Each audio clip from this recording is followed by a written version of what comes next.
All right, guys, for our final experiment, density, by now you have already completed the hypothesis and discussed the background information with your teacher and classmates.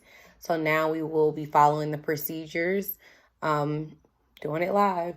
So if you look at number 1 of your procedures, it says 2 drops of food coloring added to a clear, empty beaker. So I have my food coloring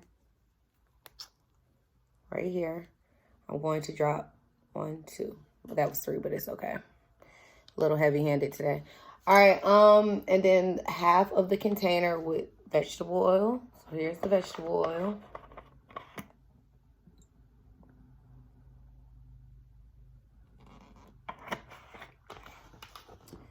The rest of the container will be filled with syrup.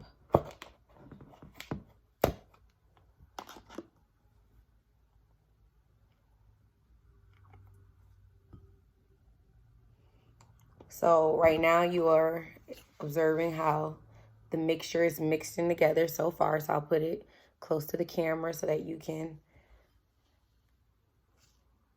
have something to add to your observation, right? So I'll just give you a second. So you're writing down what you observe happening so far, right? Okay, next I'm going to drop the ice into the beaker, right? And then I will give it about 5 minutes to cook up, and then we will come back and look at what is happening here. So while we are waiting, I just want to kind of give you a visual, and let me scoot out of the way. The background will be, okay, perfect. So look what you see at the bottom, right? Look at the oil, gauge the food coloring, gauge the ice as well.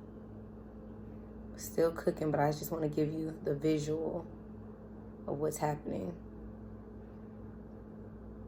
Keep in mind the syrup is at the bottom. All right, so we'll let it cook for a little while longer and then come back. You see that?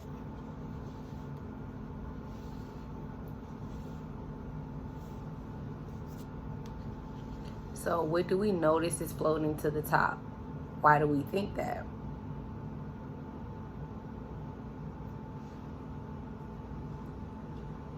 So ice is less dense, right? So you see it at the top. What do you notice about the middle? What do you notice about the bottom?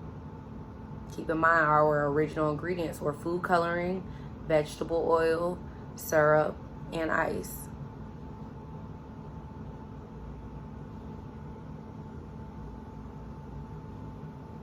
Something to think about. Why did the syrup not float to the top, right? Why is the oil not at the top?